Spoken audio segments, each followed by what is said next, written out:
Hello, I hope you're well. Today I'm going to show you how a creation that took me a lot of work turned out to be a weird dude. Here is what I did. I cut out pieces of wire and twist them to make some shapes. I decided to glue them with tacky glue, a glue well known in scrapbooking and which is quite strong. I glue them on my wood board, previously coated with black gesso.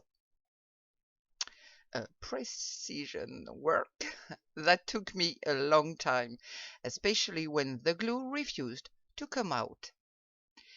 Initially, I had planned to pour resin between the wire pieces. I saw this idea in videos from Pour Always Fluid Art. I put the link in the description box. They've also made creations with acrylics. It's very complicated to keep the wire pieces flat. After gluing, you have to put weight on it and let the glue dry well. In short, a long and tedious work that I realized in several times because I tested different ways of making. For always fluid art, you often use a matrix made with a 3D printer.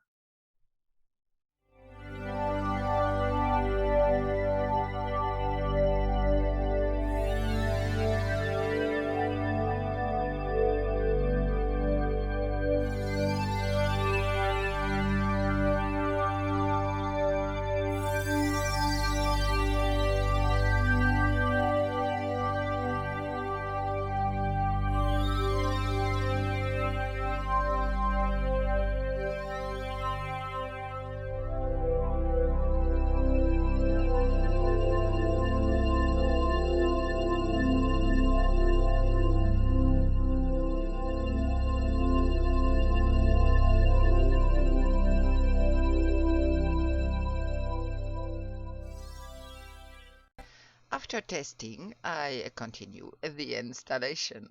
I have to check if there is glue everywhere, which is not necessarily the case.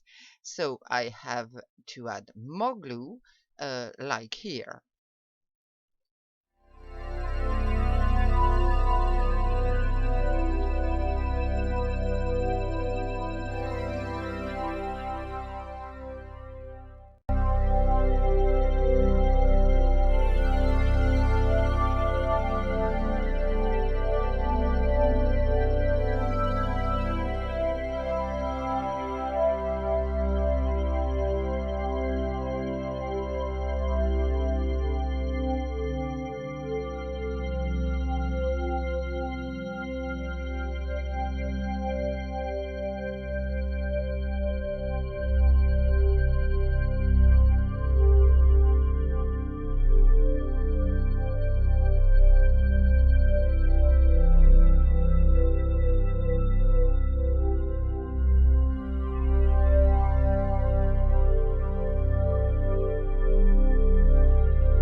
I then test another way of doing it. I coat my piece of wire with the glue, I apply it, which leaves me an imprint, and then I apply directly the glue on the imprint, and then I attach my piece of wire.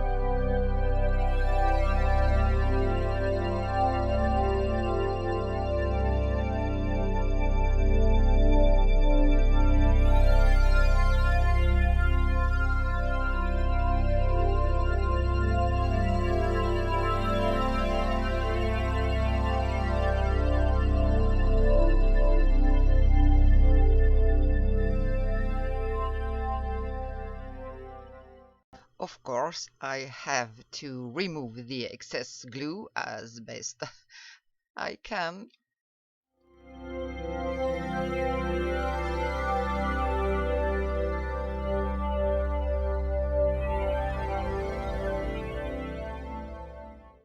To know if it works, I put my board back on and let it dry.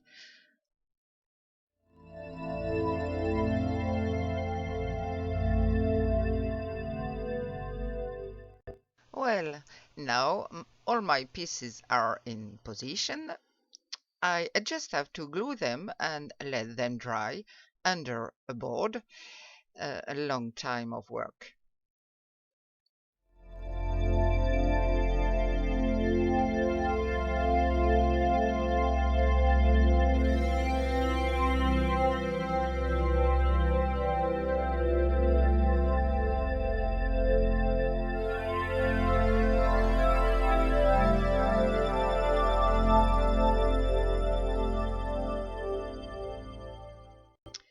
It's time to pour.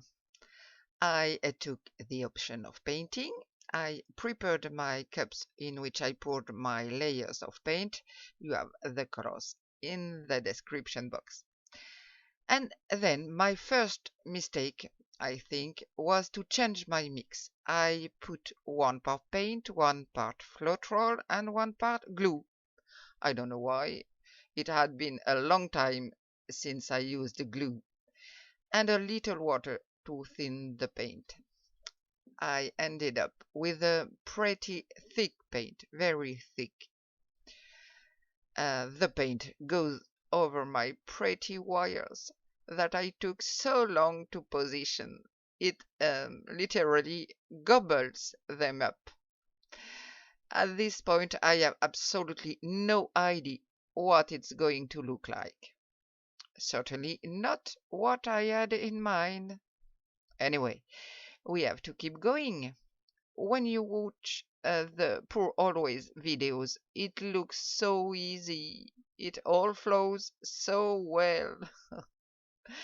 And I also realized that I made a second mistake. I added silver at the last moment. I really don't know why. I shouldn't have done that. But too bad, I have to continue.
Now I have to remove some paint. I have too much paint. I push a little with my stick on the places where there is none. And I tell myself that this is the ugliest painting I've ever done. Even in my early days, it wasn't like this. I take some paint off, but I don't want to stir it up too much because I'm really afraid that everything will be completely muddy. I really hesitate to remove everything, but, well, my curiosity gets the better of me and I decide to let it dry like that. I would like the wire to come out. After all, it took me so much work. I'm still completely undecided about this result. I don't know. It's a really weird result. The best or the worst is that during the first hours of drying, I came back to see if it had changed and um, if by some miracle it had improved. Well, the pieces of wire lift up and I had to remove them all. I'll show you a close-up of the result before drying and then you'll also have pictures after 24 hours. Obviously, because of the thick consistency of the paint, it doesn't not dry, but you'll see what it looks like. So I'm thinking that maybe I can improve it. Well, you can see on the video that I'm really undecided. I look at it, but I really don't know what to do. Scrape it off or put a layer of black paint on it and start something else. Well, I leave it. Give me your feelings. Thanks for watching and see you soon.